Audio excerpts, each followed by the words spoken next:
पुर्खाले सिर्जेको सम्पत्ति हाम्रो कला र संस्कृति। भक्तपुर नगरपालिकाको प्रस्तुति खोप सा भक्तपुर आवाज। पुर्खाले सृजेको सम्पत्ति हाम्रो कला र संस्कृति। जोजोलोपा नमस्कार। भक्तपुर नगरपालिकाद्वारा सञ्चालित रेडियो कार्यक्रम खोप स भक्तपुर आवाजको कला संस्कृति र सम्पदामा हार्दिक स्वागत तथा अभिवादन। कार्यक्रम खोप स तपाईले हप्तामा 3 दिन फरक फरक विषयमा सुन्न सक्नुहुनेछ, जस अनुसार हरेक शुक्रबार बेलुका 6:30 बजेदेखि 7 बजेसम्म कला संस्कृति र सम्पदा सुन्न सक्नुहुनेछ। हरेक सोमबार बिहान 7:30 बजेदेखि 8 बजेसम्म शिक्षा, स्वास्थ्य र पर्यटन सुन्न सक्नुहुनेछ। त्यस्तै गरी हरेक बुधबार बिहान 7:30 बजेदेखि 8:30 बजेसम्म खोपस मार्फत भक्तपुर नगरपालिकासँग सम्बन्धित विविध गतिविधि सूचना एवं जानकारी सुन्न सक्नुहुनेछ, मात्र भक्तपुर एफएम 105.4 मेगाहर्जमा।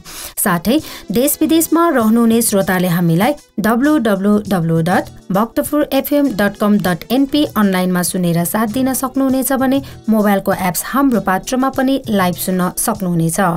कार्यक्रम खोपस अन्तर्गत कला संस्कृति र सम्पदामा हामी तपाईहरूमाझ विभिन्न कला संस्कृति र सम्पदाको जानकारी, त्यसको इतिहास र त्यससँग सम्बन्धित विभिन्न व्यक्तित्वहरूसँगको कुराकानी प्रस्तुत गर्नेछौँ। हामीलाई प्रविधिमा साथ दिँदै हुनुहुन्छ साथी राजेश हाडाले।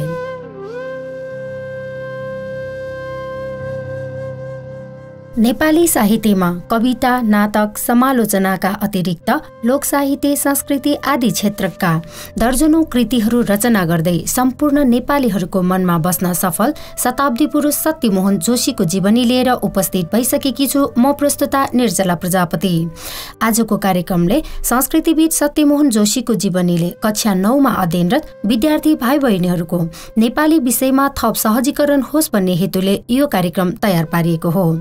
नेपाल भाषाका विभिन्न विषय र विधा क्षेत्रसँग सम्बन्धित करिब 4 दर्जन रचना गरेको शताब्दी पुरुष सत्यमोहन जोशीको नेपाल भाषाका विभिन्न विषय र विधा क्षेत्रसँग सम्बन्धित करिब 4 दर्जन रचना प्रकाशन गरी नेपाल भाषाको श्रीवृद्धिमा समेत महत्त्वपूर्ण योगदान पुर्याएका छन्। नेपाली साहित्यमा कविता, नाटक, समालोचनाका अतिरिक्त लोक साहित्य, संस्कृति आदि क्षेत्रका दर्जनौं कृति रचना गरेका छन्। उनले नेपाल भाषा एकाडेमीको स्थापना र नेवारी साहित्य, कला र संस्कृति जोगाउन क्रियाशील देखिन्छन्। व्यक्तिगत हितभन्दा माथि उठेर आफ्नो जाति र देशको हितको लागि समर्पित भएकै कारण उनको विशिष्ट योगदानले देशको भाषा, साहित्य, संस्कृति र कला निरन्तर आलौकिक छ। सामान्य कृषक परिवारमा जन्मेको शताब्दी पुरुष सत्यमोहन जोशी सामान्य परिवारमा जन्मेका थिए, जसले गर्दा बाँचुन्जेल सङ्घर्ष गर्ने काम मात्र आइपर्थ्यो। उनको बाजे नरसिंहराज जोशीसम्मको जीवन खेतीपातीबाटै मात्र चलेको थियो। त्यसबाहेक हामी ज्योतिषीका रूपमा पनि चिनिँदै आएका छौँ।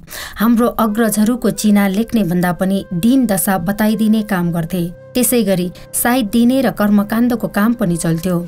यसै गरी अन्नप्राशनदेखि लिएर श्राद्धसम्मको सारिक हुने कामले उनको पिताको पालासम्म निरन्तरता पाइएको थियो। यस्तो परम्परागत कामले उनको घर धानिरहेको थियो। त्यसैले उनको पिताजी शङ्खराज जोशीको वृत्ति लेखनदासी बन्न पुग्यो। लेखापढी गर्ने कारिन्दाको रूपमा उहाँ व्यस्त रहनुहुन्थ्यो। त्यसैले कागज लेखिदिए बापत कमाइ हुने 2-4 पैसाले नै उनको घर चल्ने गर्दथ्यो। यसबाहेकका उनका बुबाले आफ्नै पुस्तादेखि सन्तानलाई शिक्षा दीक्षामा अघि बढाउने काम पनि थाल्नुभयो। तर त्यो समयसम्म शिक्षाको उज्यालो ज्योति त्यति सहजै प्राप्त थिएन। समय श्री पञ्चमीको दिन थियो। शताब्दी पुरुष सत्यमोहन जोशी 5 वर्षको पुगेको थियो। उनको बुबाले एउटा काठको फलेकमा अङ्गारले पोट्नुभयो। यसरी तयार पारेको कालो पाती र खरी उनलाई समात्न लगाउनु भयो। त्यस बेला उनको पुरोहित र दीक्षा दिने गुरु विद्यानन्द थिए। उनैको योगदानले ओम नमो बागीश्वराय लेख्नुभयो। त्यसपछि अक्षरै पछि छुट्टा छुट्टै उच्चारण गर्न लगाउनु भयो। अर्थ थाहा नभए पनि मैले विद्यानन्द गुरुलाई पछ्याउँथ्यो। त्यसपछि ओम अक्षर लेख्न दिन्थ्यो। यसरी ओमबाट आफूले अक्षर शुभारम्भ गरेको थियो। केही दिनपछि आफ्ना बुबाले उनलाई घरैमा कखरा सिकाउनु भयो। अलिकति जानिसकेपछि त्यस समयको केटाकेटीलाई पढाउने पहिलो पुस्तक 8 पानामा पाइन्थ्यो, जुन पुस्तक बुबाले ल्याएर पढाउने गर्थ्यो। त्यसपछि उनको बुबाले स्कुल भर्ना गर्ने तयारी गर्नुभयो। त्यसबेला मङ्गल बजार नजिक पढाउने ठाउँ थियो, त्यसलाई पाटन स्कुल भनिन्थ्यो। त्यसमा भोटे बहालदेखि आउने लोकमान सिंह नामका हेडमास्टर थियो। त्यसको तल्लो तलामा सुकुल ओछ्याएर प्राथमिक पाठशाला थियो, जसलाई भाषा पाठशाला भनिन्थ्यो, जहाँ पण्डितहरूले पढाउँथे। माथि अङ्ग्रेजी माध्यमबाट पढाउने मिडल स्कुल थियो। त्यही स्कुल 90 सालमा क्षतिग्रस्त भएपछि मङ्गल बजारबाट सारेर लगनखेल लगियो। पाटन अस्पताल भएको ठाउँनिर तहरा बनाएर केही समय चलायो। कालान्तरमा त्यही स्कुल नै पाटन हाई स्कुलको रूपमा अहिलेसम्म पाटन ढोकामा चलिरहेकै छ। त्यति बेला सबै जसोले नेपाली भाषा जानेका थिए, मात्र उनले जानेका थिएन। आफूले नेवारी मात्र बुझ्थ्यो। एकातिर भाषाले गर्दा असाध्यै अप्ठ्यारो परेको थियो भने अर्कोतिर हरेक पटक घरदेखि स्कुलसम्म ल्याउने जाने मानिस थिएन, जसले गर्दा उनको पढाइ बन्द भयो। त्यसपछि उनको बुबाले टोलैमा मिडल स्कुल पढेका केही मानिसलाई आफ्नो छोरालाई अङ्ग्रेजी सिकाउनु पर्यो भनी पठाउनु भयो। बुबाको इच्छा जसरी पनि छोराले अङ्ग्रेजी पढोस् र सिकोस् भन्ने थियो। उति बेला एक मोहरमा किनेको फास्ट बुक अफ रिडिङ बोकेर उनीहरू कहाँ नै पढ्न जान्थे। सुरुमा उनले एबीसी तर्फ नै लागे। त्यस एबीसी पछि उनले त्यस पुस्तकमा भेडाको फोटो टाँसेर डिन्याम लेखिएको थियो। त्यसै गरी आकाशको चित्र राखेर डी स्काई लेखिएको थियो। नेपाली र अलिकता अङ्ग्रेजीको अभ्यास गर्ने मौका पायो। यसै क्रममा भाषा पाठशाला भन्दा माथिको मिडल स्कुलमा करिब 1 साता फेरि पढ्न गएका थियौँ, तर त्यसले पनि निरन्तरता पाएन, जसले गर्दा उनले राम्रोसँग पढाइलाई अगाडि बढाउन सकिएन। एक दिन पिम्बाहालका महन्त मास्टरले उनलाई नराम्ररी कुटेपछि उनी हुवा रोए। सन्यासी थरको भएकोले सबैजनाले उनलाई महन्त मास्टर भन्थे। उति बेला विद्यार्थीलाई पिट्न भनेपछि मास्टरहरू असाध्यै क्रूरता प्रकट गर्थे। एक दिन ठाकुरदास भन्ने मास्टरले विद्यार्थीलाई पिटेर कुद्दा टाउको फुटेर रगतै रगत भएको थियो। उति बेला त्यो घटनाले ठुलै हल्ली खल्ली मचिएको थियो। त्यसपछि उनले पढाइलाई राम्रो गर्न नसक्नु त्यसमा अझ थप कुटाई आतङ्कले छन् स्कुलै जान छाडिदिए। त्यसबेला उनको बुबा पोटा अड्डा अहिलेको हिसाबले मालपोत बुझाउने र रजिस्ट्रेसन गर्ने कार्यालयमा रहेर लेखापढीमा व्यस्त रहने गर्नुहुन्थ्यो। त्यो अड्डा पाटनकै सुन्दरी चोकतिर 2007 सालसम्म थियो। त्यही बसेर दिनभरि निवेदन लेखिदिने, दस्तखत गरिदिने जस्ता काम गर्नुहुन्थ्यो। एक दिन चन्द्र शमशेर प्रधानमन्त्री हुँदा त्यस अड्डामा एक भलादमी आइपुगे। उनी प्रधानमन्त्रीको जेठो छोरा मोहन शमशेरका बैठके थियो। जग्गा सम्बन्धी कामका सिलसिलामा पाटनतिर आएका उनलाई मेरो पिताजीले सघाइ दिन्थे। त्यस बखत उनी पिताजीबाट प्रभावित भए। पिताजीलाई जागिरको क्रममा मोहन शमशेरको कार्यालयमा लगेर लेखनदासको जागिर दिनुभयो। उति बेला उनका पिताजीले 15 रुपियाँ पाउँथे। त्यसपछि बढेर 20 रुपियाँ दिनुभयो। मोहन शमशेरको काम गर्दा पनि त्यो सरकारी काम भने थिएन।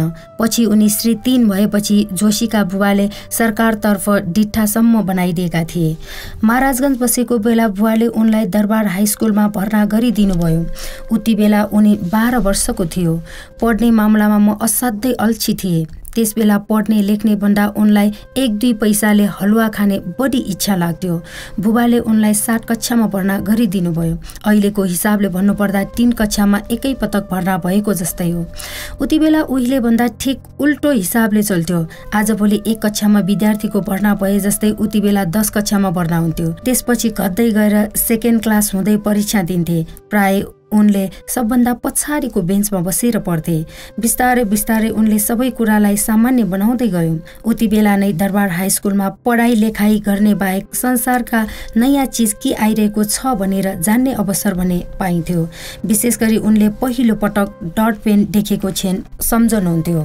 90 सालको भूकम्पपछि फेरि शताब्दी पुरुष महाराजगञ्ज छोडेर फेरि पाटन बस्न थाले। महाराजगञ्ज होस् या पाटन, जताबाट पनि दरबार हाई स्कुल उत्तिकै दूरीमा पर्थ्यो। तर उसँग स्कुल जाने कुनै साथी थिएन। उति बेला एकजना मेयर शमशेर नामका विद्यार्थी जो अरबी घोडा चढेर स्कुल आउँथ्यो। बखुम्बाहको घर बुबाले आफू जन्मिनुभन्दा केही समय अघि किनेका थिए। बुबाले धेरै मेहनत गरेर किस्तामा त्यो घरको किस्ता तिरेर चुक्ता गर्नुभएको थियो। त्यसकारण आफ्नो लागि बेग्लै घरको खोजी गर्नुभएकोमा उनलाई बुबाप्रति गर्व लाग्थ्यो। यसै घरमा 1977 वैशाख 30 गते उनको जन्म भएको थियो। शङ्खराज जोशी र राजकुमारी देवीका ज्येष्ठ सुपुत्र सत्यमोहन जोशी आफ्ना आमा बुबाप्रति अत्यन्त भक्ति र श्रद्धाभाव राख्थे। सकारात्मक सोच र आशावादी जीवन्त दृष्टिका धनी जोशी व्यक्तिले अधिकार कर्ममा हुन्छ, त्यसैले निरन्तर कर्म गर्नुपर्छ भन्थे। उनी निष्काम कर्मयोगीले झै दीर्घकालसम्म सेवा गरी सम्पूर्ण नेपालीको हृदयमा बसेका छन्। नेपाली पोसाकप्रति गौरव गर्दै दौरा सुरुवाल र भाटकाउले टोपीमा सजिएर हिँड्ने जोशी सादा जीवन उच्च विचारका आदर्श अनुयायी हुन्। काठमाडौँ त्रिचन्द्र कलेजबाट विक्रम सम्वत 1998 आइए उत्तीर्ण गरेपछि स्नातक तहमा भर्ना भए। तर परिवारको जीविकाका लागि बिचैमा पढाइ छोडेर जागिरतिर लाग्न बाध्य भए। सरकारी सेवाको सामान्यदेखि उच्च ओहदासम्म काम गरेको जोशीले नेपाली भाषा साहित्य र संस्कृतिका साथै नेपाल भाषामा समेत सशक्त कलम चलाएका छन्। विक्रम सम्वत 2001 सालमा औद्योगिक व्यापारिक समाचार संग्रह अड्डाबाट उनको जागिरे जीवनको सुरुवात भइएको थियो। विक्रम सम्वत 2007 सालमा उनी संख्या विभागमा सुपरिवेक्षक भएका थिए। विक्रम सम्वत 2014 सालमा राष्ट्रिय योजना परिषदमा कार्यक्रम अधिकृत भई काम गरेका थिए। त्यसै गरी केआई सिंहको प्रधानमन्त्रीत्व कालमा मन्त्री परशुराम भक्त माठेमाको निजी सचिव समेत भएका थिए। 2016 सालमा पुरातत्व र संस्कृति विभागमा निर्देशक भएको जोशी नेपाल प्रज्ञा प्रतिष्ठानको सदस्य पनि भइसकेका छन्। विक्रम सम्वत 2038 सालमा विश्वविद्यालयले नेपाल भाषा स्नातकोत्तरको नियमित कक्षा सुरु गरेको थियो। त्यो 2 वर्षे पढाइमध्ये दोस्रो वर्ष ऐच्छिक विषय अन्तर्गत नेवा लोक साहित्य पनि राखिएको थियो। उक्त विषय पढाउनको निम्ति लोक साहित्य विशेषज्ञको रूपमा आफू नियुक्ति भए। त्यति बेलै मैले नेतृत्वमा पहिलो ब्याचका विद्यार्थीहरूलाई राखेर लोक साहित्य परिषद स्थापना 2041 सालमा गराएको थियो। यसै भवनको पहिलो तल्लालाई मैले पिताजी लिखित पुस्तकको नाम अर्थात् शङ्कर नुग्ला ग्यालरी भनेर नामाकरण गरिएको थियो। बुबा र उनको कृति शङ्कर नुग्लामा यो ग्यालरीको रूपमा जीवित रहिरहनेछ। उनकी आमा नुगल देवी अर्थात् राजकुमारी देवीको जन्म काठमाडौँको ओटुटोल स्टेट कौबहालमा भएको थियो। आफ्नी आमा राजकुमारी देवी भन्दा आफूलाई नुगल देवी बढी मन परेको व्यक्त गर्नुहुन्थ्यो। आफूसँग जोडिएको बाल्यकालको सम्झना मलाई ज्यादै थोरै मात्र आउँछ। आफू 103 वर्षसम्म बाँच्नुमा आमाको त्यही पोसिलो दुधको निकै धेरै हात हुनुपर्छ भन्थे। उति बेला सुनको भाउ निकै सस्तो थियो। 15-16 रुपियाँले 1 तोला आउँथ्यो। घरकै जेठो सन्तान भएकोले होला उनको दुवै कानमा सुनको मुन्द्री लगाएको थियो। त्यस बेलाको नम्बरी सुन दुवैतिर लस्किरहेका हुन्थे। उनको बाल्यकाल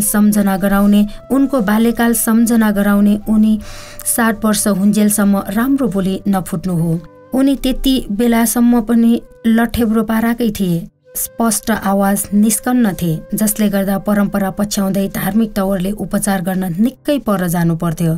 हिँडाएर लैजान सम्भव पनि नहुने त्यसपछि पाटनबाट भक्तपुरसम्म 3-3.5 कोस टाढा जङ्गलभित्रको सूर्य विनायक मन्दिरसम्म धाएर विधिवत पूजाआजा गरेपछि आफूलाई छोडेर बा आमा दुवै बेपत्ता भइदिनु भयो।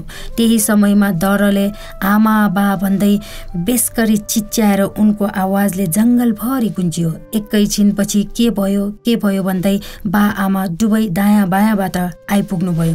त्यसपछि आफ्नो बोली फुटेको थियो। आमाबाट 60 सन्तान जन्मिएका थिए। 4 सानैमा बिते। सबभन्दा बढी बाँचेकोमा म नै मात्र अर्थात् शताब्दी पुरुष मात्रै थिए। उनको पिताको मृत्यु चाँडै भए पनि आमाको भने तेस्रो बुढा पास्नेसम्म गर्न सफल भयौँ। उनको आमाको निधन 2054 सालमा 96 वर्षमा भएको थियो। आमालाई माइतीमा नुगल देवी भनेर चिनिन्थ्यो। बिहेपछि राजकुमारी परिणत गरिदिए भने टोल छिमेकीले ये मैजो भनेर चिनिन्थे। जसले जे नामले बोलाए पनि शताब्दी पुरुषलाई पनि नुगल देवी नै सबैभन्दा मनपर्ने नाम हो।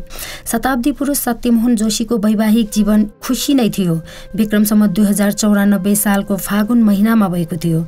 उनको घर र ससुराली घर नजिकै थियो, तर उनलाई पहिले आफ्नो श्रीमतीको बारेमा केही थाहा भने थिएन। उति बेला केटीले काम गर्न जानेपछि सबै कुरा मिल्थ्यो र बिहेबारी हुन्थ्यो। सुरुमा आफूले बिहे नगर्ने धिपीमा थिए, तर नेवारहरूको एउटै पाटले दुईवटा काम गर्ने चलन भने छ, अर्थात् एउटै भोजले दुईजनाको बिहे सम्पन्न हुने। जसरी जति बेला बिहे सम्पन्न भयो उति बेला जोशीले आफ्नो जीवन सङ्गिनी कस्ती छिन् भनेर देख्ने मौका भने 4 दिनपछि मात्र मिल्यो। आफ्नो श्रीमती रजसोला पनि नभएकी बालिकै थिइन्, जसले गर्दा उनलाई छुट्टै कोठाको व्यवस्था हुन्थ्यो र प्राय आमासँगै बस्नुहुन्थ्यो। त्यसपछि प्राय उनी माइती नै बस्ने गर्थ्यो। बिहे भएको 1 वर्षपछि बल्ल रजसोला भयो र गुफा माइतीमै राखियो। उनका 6 सन्तान छन्, 3 छोरी र 3 छोरा। विक्रम सम्वत 2022 सालमा उनले चीन भाषा पढाउने मौका पायो। त्यति बेला सबभन्दा सानी छोरी 6 वर्षकी र सबभन्दा सानो छोरा 4 वर्षको थियो। उनीहरूलाई आमा छुट्याउन नमिल्ने भएकोले सँगै लिएर गएका थिए। बाँकी 4 सन्तानलाई भने नेपाल नै छोडेका थिए। उति बेला उच्च पदस्थ सदस्यहरू, सरकारी कर्मचारी पनि हत्तपत्त विदेश जान पाउँदैनथे। तिनका श्रीमती जाने पाउने त कुरै भएन। त्यस्तो समयमा आफूले चीन जाने बेलामा परिवारलाई सँगै लैजान पाइन्छ भन्ने सुनेपछि साथै लगेका थिए। चिनियाले हामी जस्ता विदेशी प्रशिक्षकका लागि मिलाएका त्यहाँको सम्पूर्ण प्रबन्ध परिवार मैत्री थियो। चीनमा पैसा कम दिए तापनि सुविधा भने निकै बढी थियो। आफू बस्ने घरमा हरेक दिन 4 जना काम गर्ने मानिस पठाइदिन्थे।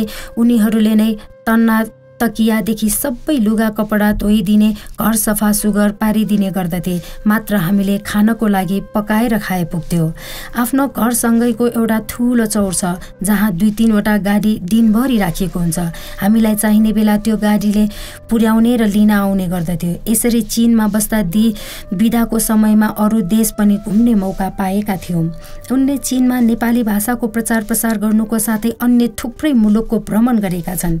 चीनबाट नेपाली भाषा पठन पाठनको लागि प्रशिक्षकका रूपमा बोलावट भएपछि उनी त्यहाँ गएर नेपाली भाषालाई चिनिया माझ पुर्याउने काममा सक्रिय रहे। उनले त्यहाँ आफ्नो विद्यार्थीको सहयोगमा नेपाली विभाग खोलेर नियमित रूपमा नेपालीमा समाचार प्रसारण गर्ने र सांस्कृतिक कार्यक्रम सञ्चालन गर्ने गर्दथ्यो। यसरी विदेशमा नेपाली भाषाको प्रशिक्षण कार्यमा जोशीबाट उल्लेख्य योगदान पुगेको देखिन्छ।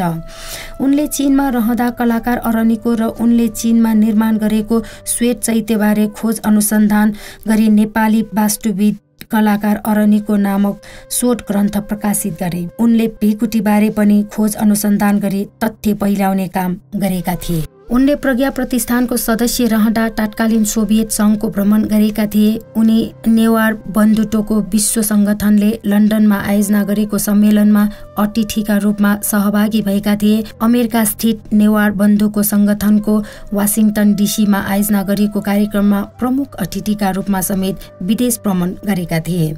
बङ्गलादेशमा सांस्कृतिक विविधताको सम्बन्धी मन्त्री स्तरको अन्तर्राष्ट्रिय सम्मेलनमा उनी सहभागी भएका थिए। उनले भारत र चीनका मुख्य सहरमा समेत कयौं पटक भ्रमण गरेका थिए। नेपाल आमाको सपूत शताब्दी पुरुष सत्यमोहन जोशीले थुप्रै पुरस्कार सम्मान र पदकहरू पाएका छन्। नेपाली वाङ्मय र संस्कृतिका क्षेत्रमा पुर्याएको योगदानको कदर गर्दै काठमाडौँ विश्वविद्यालयबाट विक्रम सम्वत 2078 मा महाविद्यावारिधीको उपाधि प्रदान गरेको थियो। उनलाई त्रिमूर्ति निकेतनले 2071 साल मङ्सिर 15 गते शताब्दी पुरुषको उपाधि प्रदान गरिएको थियो। नेपाल सरकारका तर्फबाट विक्रम सम्वत 2074 वैशाख 21 गते वाङ्मय शताब्दी पुरुषको उपाधि प्रदान गरेको थियो। उनको नाममा सत्यमोहन जोशी शताब्दी महोत्सव समेत मनाइएको थियो। उनी नेपाली र नेपाल भाषा संरक्षण तथा नेपालको राष्ट्रिय पहिचानको लागि निरन्तर लागिरहे। उनले गोर्खा दक्षिण बाहु, मदन पुरस्कार, पृथ्वी प्रज्ञा पुरस्कार, भानुभक्त पुरस्कार लगायतका दर्जनौं पुरस्कार प्राप्त गरिसकेका छन्। झन्डै 200 सङ्घ संस्थाहरूले सम्मान तथा अभिनन्दन समेत गरिसकेका छन्। 2076 मा नेपाल राष्ट्र ब्याङ्कले जोशीको नाम र मुहार अंकित सिक्का प्रकाशनमा ल्याएका छन् भने 3 पटक मदन पुरस्कार पाउन सफल भएका थिए। उनी नै 3 पटकसम्म मदन पुरस्कार प्राप्त गर्ने एकै मात्र व्यक्ति हुन्। उनले उनले प्रबन्ध तथा अनुसन्धानात्मक कृति नेपालीमा 10 वटा, नाटक 5, काव्यमा 2 र कथा सङ्ग्रहमा 5 तथा नेवारी भाषामा गरी करिब 50 कृति प्रकाशित गरिसकेका छन्।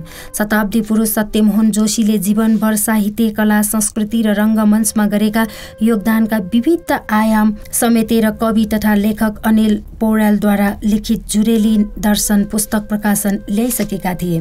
यस कृतिमा उनको जीवनी, भाषा, साहित्य, लोक संस्कृति लगायतका विषयहरू समेटिएका छन्।